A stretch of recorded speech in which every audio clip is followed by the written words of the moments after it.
J'aimerais ce matin que nous puissions ensemble réfléchir sur la base de ce texte qui nous a été proposé sur ce qu'est le royaume des cieux. C'est aujourd'hui une journée consacrée à la liberté religieuse. C'est donc une journée pour nous chrétiens, porteurs de l'espérance chrétienne qui, je le rappelle, se centralise dans cet acte merveilleux et en devenir qu'est le retour du Christ. Liberté religieuse nous fait penser au royaume de Dieu en devenir, un royaume de paix, un royaume de liberté.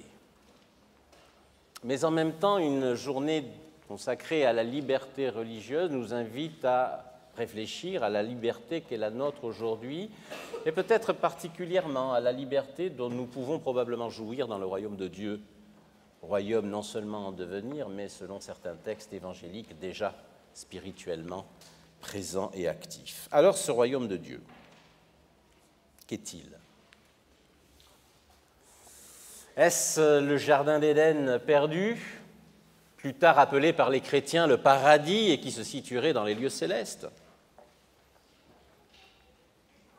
Est-ce un temps, le temps de l'avènement du Christ pour les chrétiens, du Messie pour les Juifs et peut-être d'un autre pour d'autres?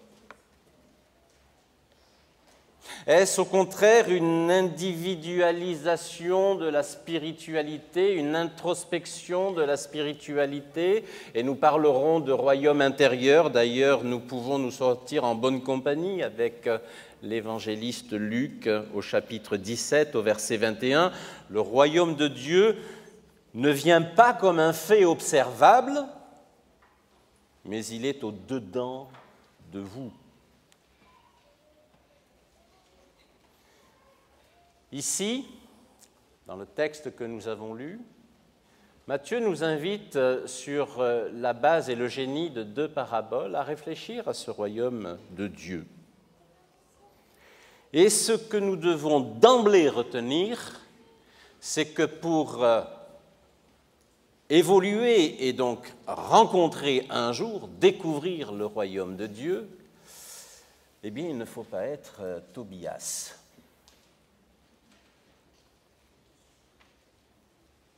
Il faut bien travailler.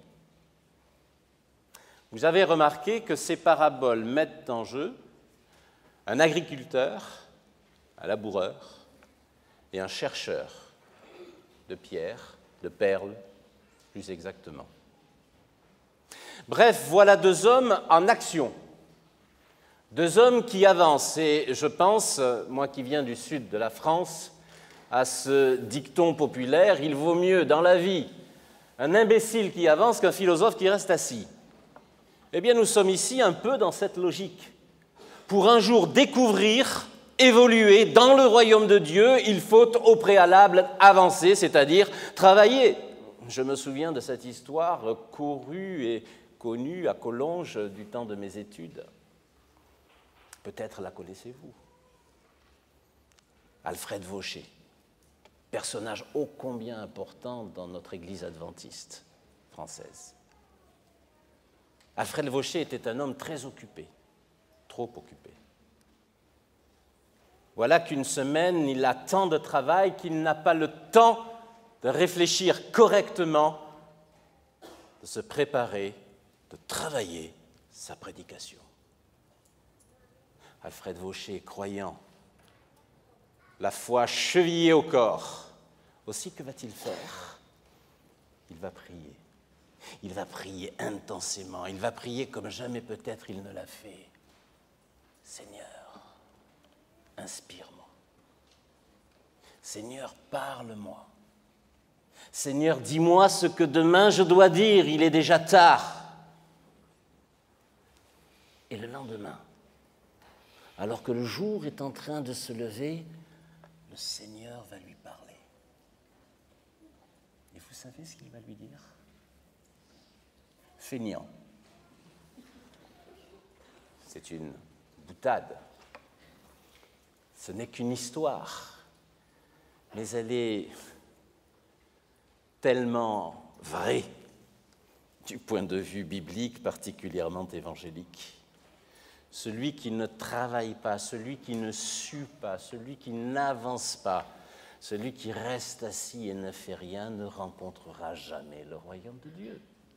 Tous les hommes de la Bible, toutes les femmes de la Bible sont toujours en action. C'est lorsqu'ils sont impliqués dans une mission familiale, nationale, personnelle, quel que soit le paradigme de cette mission, qu'ils vont un jour ou l'autre rencontrer Dieu et devenir ces grands hommes de Dieu que nous connaissons et que nous aimons.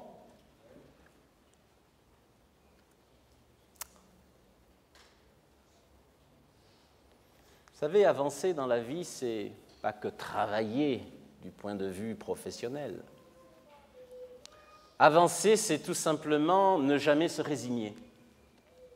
Ne jamais, parce que parfois le poids des difficultés, penser que c'est fini, que le temps est venu de tout laisser.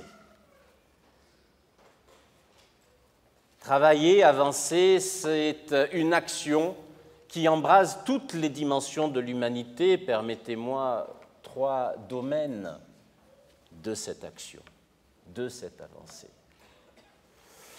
Le premier, je l'emprunte à un frère dans la foi que vous connaissez peut-être, Jacques Morneau. Il est un frère chrétien adventiste de l'Église canadienne et québécoise, je crois particulièrement. Il est connu pour avoir écrit, ses livres sont d'ailleurs publiés, 2 essais que nous pouvons peut-être encore, je ne sais, trouver dans notre librairie, en tout cas aux éditions Vie et Santé. Cet homme, après la guerre 39-45, la Deuxième Guerre mondiale, revient au pays, miraculé. Il va devoir travailler, il s'emploie dans une petite entreprise, je crois.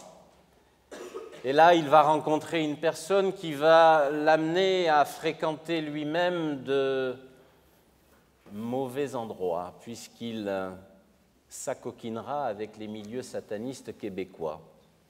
Et le fait d'avancer ainsi dans la vie fait qu'un jour, ce Jacques Morneau rencontre une personne qui va lui parler de Dieu et lui permettre de laisser ces dangereuses fréquentations pour de bien meilleures, celles qui lui permettront de se donner à Christ quelques années, peut-être mois plus tard.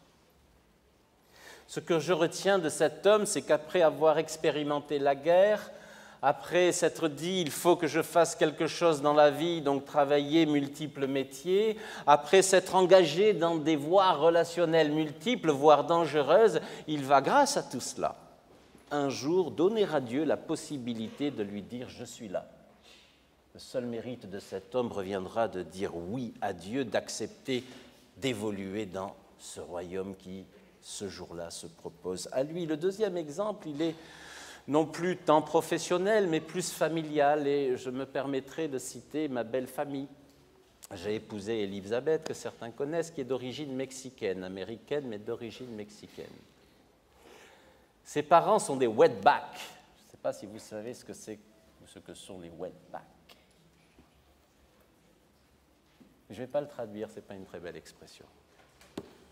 On va dire les dos mouillés. Vous savez pourquoi ? Parce que vous avez beaucoup de Mexicains qui, n'ayant pas le droit d'entrer sur le territoire américain, aux États-Unis d'Amérique, eh bien, vont traverser le Rio Grande. Ils vont se mouiller non seulement le dos, mais tout le corps. Les wetbacks. Ils vont ensuite arriver très précisément à Los Angeles. Mon beau-père va lui aussi, un peu comme Jacques Morneau, travailler dans une entreprise de lampes très exactement, et là, rencontre avec un frère adventiste qui va lui parler de Dieu, et il y aura une conversion personnelle, individuelle d'abord, celle de mon beau-père, et par voie de conséquence, non seulement celle de son épouse, mais celle aussi de ses 9 autres frères qui tous deviendront, comme lui, pasteurs de l'église adventiste du 7e jour. Expérience extraordinaire. Pourquoi, à un moment donné, mon beau-père a-t-il pu rencontrer le Seigneur révélé par le témoignage d'un frère, d'un collègue de travail? Parce que dans la vie, mon beau-père a avancé, et avec lui sa famille, du moins sa femme au départ.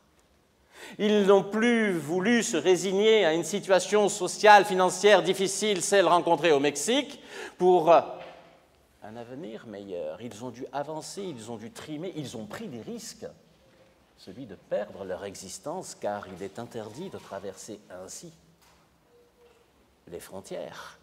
Ils ont aussi pris des risques de braver certaines lois humaines, tout simplement pour évoluer, tout simplement pour un avenir meilleur. Et c'est lorsque nous sommes, et j'en termine, dans cette dynamique d'action, d'évolution, de progression, de développement, que nous nous donnons la chance, de même que le moyen, de rencontrer le royaume de Dieu. Enfin, dernier domaine qui est aussi propice à la rencontre de Dieu, le domaine religieux, ce qui peut paraître curieux. Et je prends l'exemple de Paul. Paul, que fait-il sur le chemin de Damas ? Il est en mission religieuse, il pense agir au nom de Dieu. Il va dans cette ville pour persécuter les chrétiens dont il pense le plus grand mal. Si Paul ne s'était pas mis en marche de cette façon, et de quelle façon aurait-il rencontré Jésus sur le chemin de Damas ? Certainement pas. Bref, il nous faut une action, il nous faut un espace, il nous faut une marche pour rencontrer le royaume de Dieu. C'est la première leçon que nous révèlent ces deux paraboles. La deuxième leçon est une leçon sociale. Nous avons un laboureur qui ne ressemble pas, je le répète, à Tobias, le héros de l'histoire racontée pour les enfants il y a un instant. C'est un laboureur probablement travailleur, sérieux, mais il représente dans l'échelle sociale de cette époque, en tout cas, ce qui est au plus bas, professionnellement parlant. Vous remarquerez que cet homme va s'occuper de façon très pratique à produire ce qui permet à l'homme de se nourrir, le pain. Par contre, le vendeur, le commerçant, est lui situé à l'opposé, dans l'échelle sociale ou professionnelle. Il est un marchand, il est riche, il est donc haut placé dans la société.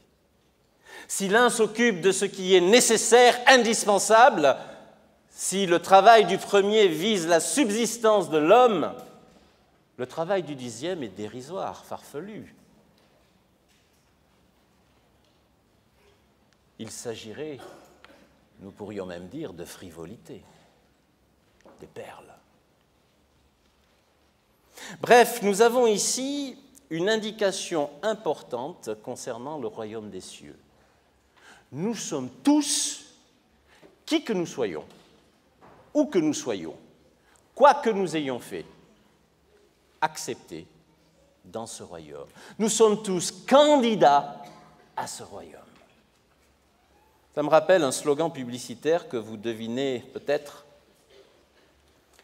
Parce que nous le... Merci. Ne regardez pas trop la télé. Parce que nous le valons bien. Eh bien, pour Dieu, nous valons tous le royaume des cieux. Que nous soyons paysans, marchands, que nous soyons grands, forts, beaux ou pas, provenant de tel horizon, de tel pays, porteurs de telle couleur de peau, peu importe. Pour Dieu, nous sommes tous candidats à son royaume. Je dégage d'ailleurs de cette universalité une puissance. Le royaume de Dieu est une puissance pour le salut de quiconque croit. Les Juifs, premièrement, et du grec aussi. Ce qui fait que le salut est puissant, ce qui revient à dire que nous pouvons accéder au royaume des cieux, c'est parce que tous nous sommes intéressés par cette accession. La grandeur ici, la puissance ici est synonyme d'universalisme, d'amplitude. Souvent, lorsque nous réfléchissons à la puissance, nous la voyons sous l'angle ou sous un angle trop factuel, un peu à l'image de cette baguette magique que Dieu pourrait actionner, notamment lorsque nous en avons besoin. Et nous ne voyons pas la puissance orientée par d'autres axiomes, par exemple l'universalisme. L'Évangile est puissant, le royaume des cieux est puissant parce qu'il intéresse tout le monde, tout simplement, parce qu'une masse incroyable peut y avoir accès. De même que l'Évangile, le royaume de Dieu est puissant parce que c'est un royaume d'amour. Ce sont souvent des vertus qui nous paraissent étranges, qui caractérisent la force, la puissance du royaume de Dieu. Et ici, ce qui indique toute la force de ce royaume, c'est son universalité représentée par ces deux catégories socio-professionnelles situées aux deux extrêmes de cette échelle.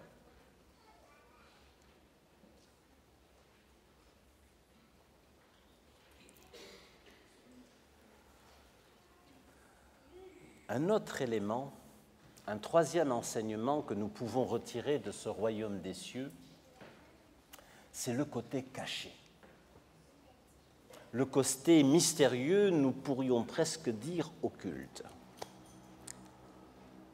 Le premier, l'agriculteur, le laboureur, va tomber presque par hasard sur ce trésor. Par contre, le commerçant, lui, cherche. Mais à un moment donné, avouons que pour l'un et pour l'autre, il y a une part hasardeuse, non maîtrisée, non contrôlable, qui permet la découverte. De même, avant que la découverte n'ait lieu, nul ne sait qu'il y a dans ce champ et en cet endroit un trésor pour l'un, une perle pour l'autre. Bref, il y a dans ce texte de la place pour le mystère. Et je dirais ici que le mystère est nécessaire, voire indispensable.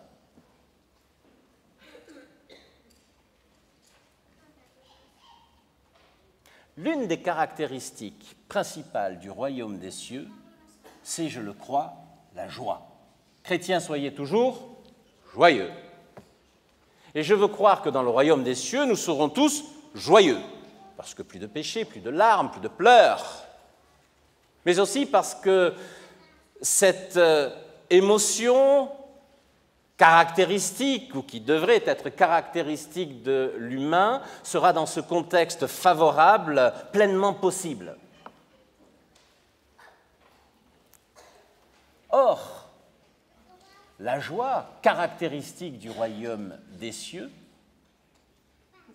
pour être, doit reposer quelque part sur le mystère. Et je prendrai un exemple familial, encore une fois. Je me souviens, lorsque mes enfants étaient plus petits, quand arrivait le moment de la Pâque, le temps de la Pâque, et que nous dissimulions avec Élisabeth les œufs dans le jardin.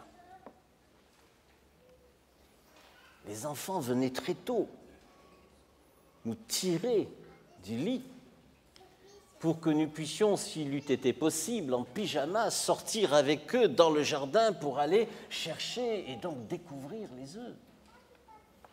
Et je me suis interrogé sur cette joie qui commençait à naître dès le matin si tôt et qui, à mesure que nous entrions dans pareille investigation, grandissait, grandissait, grandissait, au point qu'au moment où nous découvrions, où eux, ils découvraient les œufs, la joie exultait, matérialisée par un sourire extraordinaire, éternel.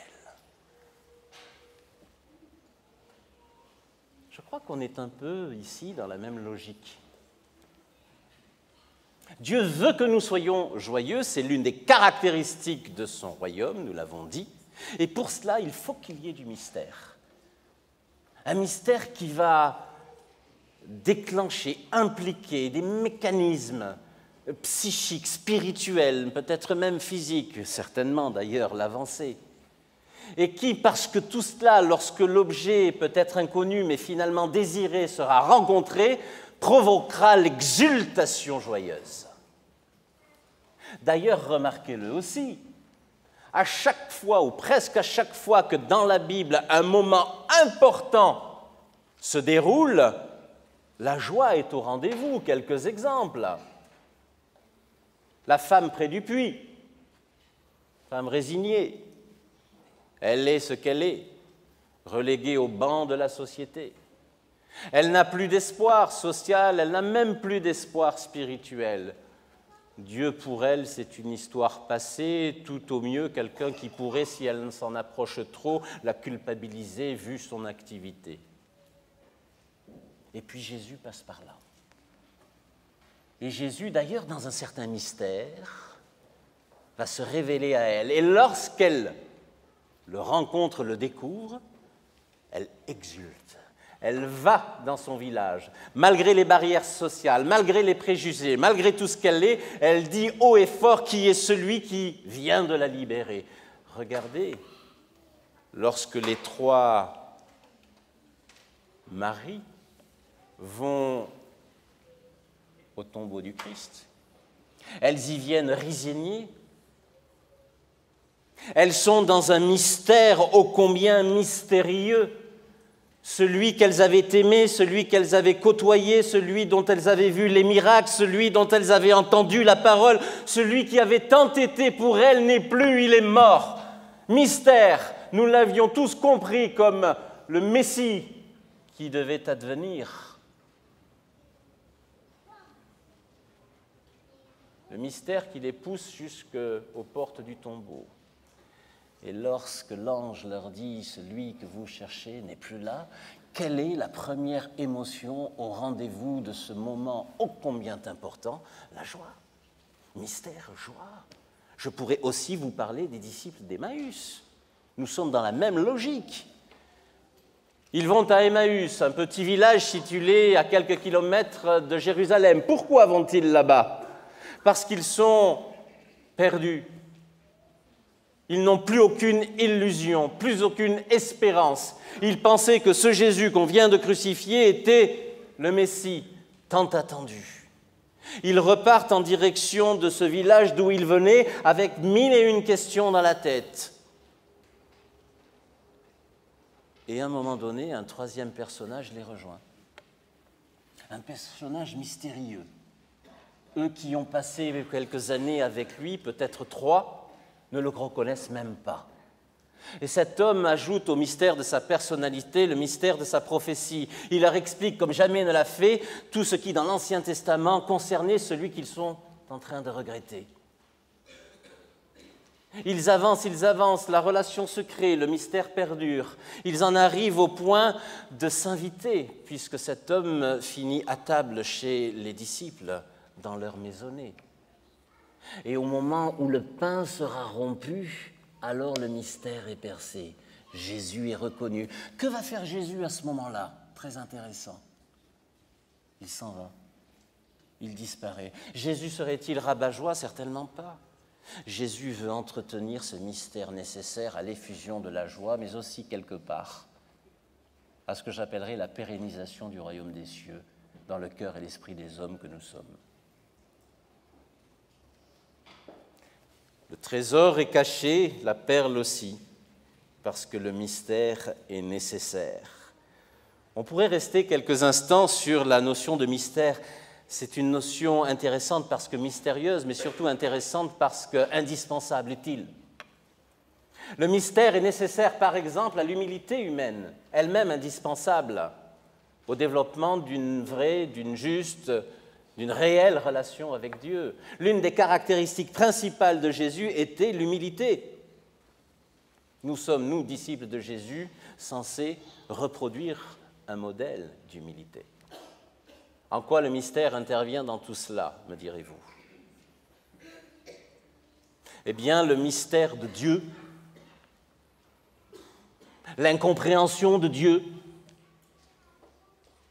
cet inaccessible Dieu, quand bien même il se révèle à nous en Jésus-Christ, est nécessaire pour le maintien d'une distance insécable entre la divinité et les créatures que nous sommes. Dès lors que nous acceptons cette indispensable, incontournable distance entre la perfection, Dieu, et l'imperfection, l'homme, nous nous donnons une chance de baigner, de rester, de pratiquer l'humilité. Bref, le mystère de Dieu nous invite à faire de chacun de nous des êtres humbles. Regardez l'exemple vétérotestamentaire. Lorsque Dieu va vouloir donner à son peuple, à Israël, en ce temps, les 10 commandements, nous sommes au Sinaï. Et là, il y a toute une mise en scène qui est proposée par Dieu pour la réception des 10 règles, des 10 lois. Il faudra qu'une frontière soit dressée, tracée au pied de la montagne. Nul ne pourra franchir cette montagne, simplement Moïse et quelques prêtres. Pourquoi? Parce qu'ils sont les représentants, eux, prêtres, de celui qui plus tard viendra, Jésus, le Messie. Et eux seuls ont accès à la sainteté, à la divinité dans ce qu'elle a de plus transcendant, de plus sacré, de plus saint, de plus glorieux, de plus puissant aussi. Bref, le peuple d'Israël est invité, à travers cette mise en scène, à considérer l'écart qui la séparera toujours entre Dieu le Tout-Puissant et nous les hommes, les femmes, ces créatures. Mais que cela. Le but de cette reconnaissance n'est pas de verser dans une dévalorisation de soi, mais au contraire, de s'ouvrir à cette humilité nécessaire, car elle seule, autorisant le maintien d'une véritable relation avec Dieu et avec les hommes aussi. Pouvons-nous parler de relation à autrui si au préalable nous ne sommes pas humbles ? Bref, n'ouvrons pas trop ce débat, il nous mènerait trop loin ce matin. Revenons à notre royaume de Dieu. Peut-être aussi, pour reprendre un point que nous avons évoqué, avouons que le mystère est aussi une source extraordinaire d'avancée. C'est à chaque fois que l'homme ne comprend pas quelque chose qu'il se donne la possibilité d'aller vers cet inconnu, d'avancer. Et nous avons dit en début de ce message, ou au début de ce message, que l'homme qui pouvait un jour rencontrer le royaume était un homme qui avançait, qui travaillait, qui était en route. Le mystère contribue à cet indispensable mouvement. Non seulement il permet la découverte du royaume de Dieu, mais il permet, parce que nous donnons entre autres l'humilité, d'avancer aussi dans ce royaume.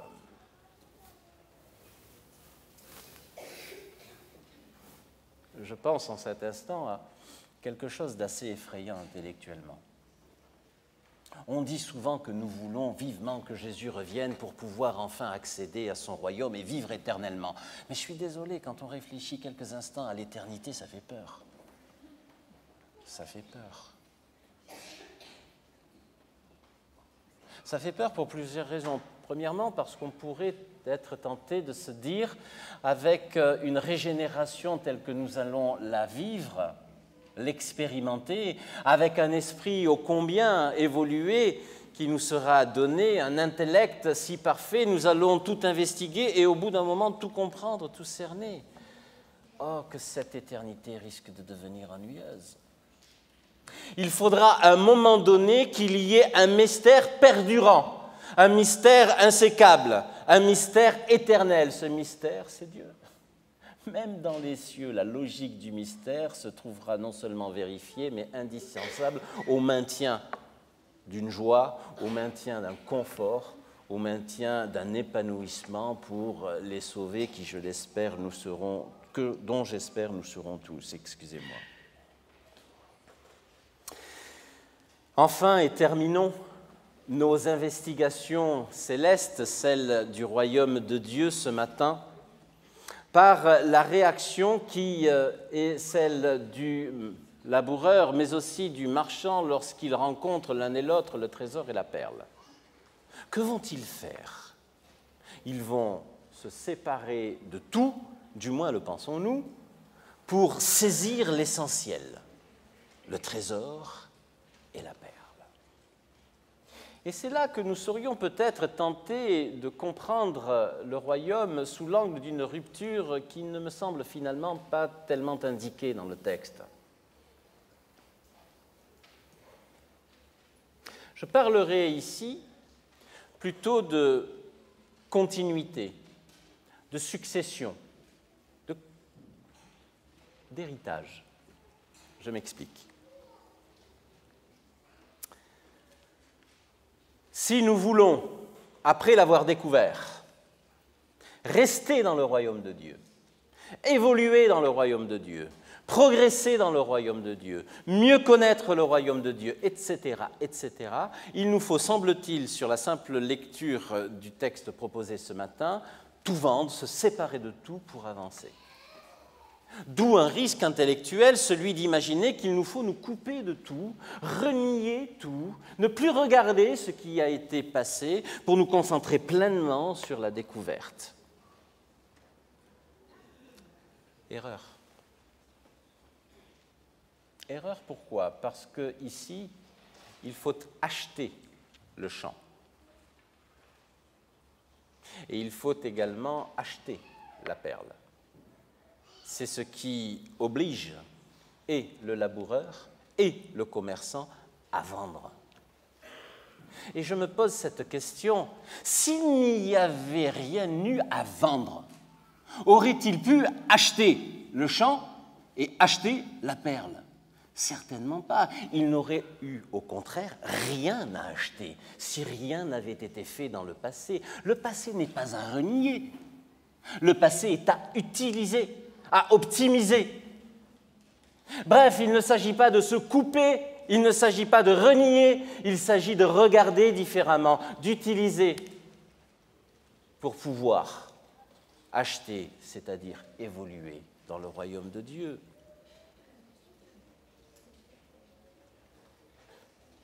Je me souviens de cette expérience qui m'a invité à réfléchir comme je le fais avec vous en cet instant il y a déjà bien longtemps. Lorsque je suis revenu dans l'église adventiste du 7e jour, que j'avais bien connue puisqu'il y ayant grandi, j'ai pensé qu'il me fallait me couper de certaines fréquentations estudiantines jugées par mon esprit converti non à propos, non avenu, nul et non avenu depuis ma conversion. Je ne vous dirai pas pourquoi, mais lorsque j'ai compris qu'il me fallait retourner dans le giron de l'Église, j'ai cru comprendre qu'il me fallait couper avec tous ces gens, et je l'ai fait. À tel point que je ne répondais plus aux appels téléphoniques, que j'évitais certaines rues pour ne pas rencontrer certaines personnes, etc., etc., pensant qu'il fallait se couper de ce monde souillé pour évoluer dans ce monde désormais parfait. Et c'est là que Dieu m'a permis, dans une expérience toute simple sur laquelle je ne reviendrai pas parce que le temps déborderait de trop ce matin, permis de comprendre que ces gens-là n'étaient pas à écarter. Ces gens-là n'étaient pas, permettez-moi l'expression, et je ne pense qu'à moi, des pestiférés. Ils étaient, tout comme moi, des personnes qui avaient besoin un jour de rencontrer le royaume de Dieu. Et moi qui l'avais rencontré, si par souci de sainteté je l'ai renié, je l'ai coupé de cette possibilité. Du coup, je m'écartais moi-même de ce royaume dans lequel je venais d'accéder. Le passé n'est pas à renier, le passé est à utiliser. Sainteté, perfectionnement ne rime pas avec politique de la terre brûlée. Je crois que ce que nous apprennent ces deux paraboles, c'est aussi cela. Il y aurait beaucoup à dire On pourrait s'arrêter sur tellement d'éléments suggérés par cette lecture. Puissions-nous ce matin retenir ce qui aura vertu à nous édifier, à consolider notre foi, c'est-à-dire notre rapport à Dieu, notre amour, notre affection pour Jésus-Christ et notre affection mutuelle, notre fraternité. C'est là ma prière pour chacun de vous, pour chacun de nous. Amen.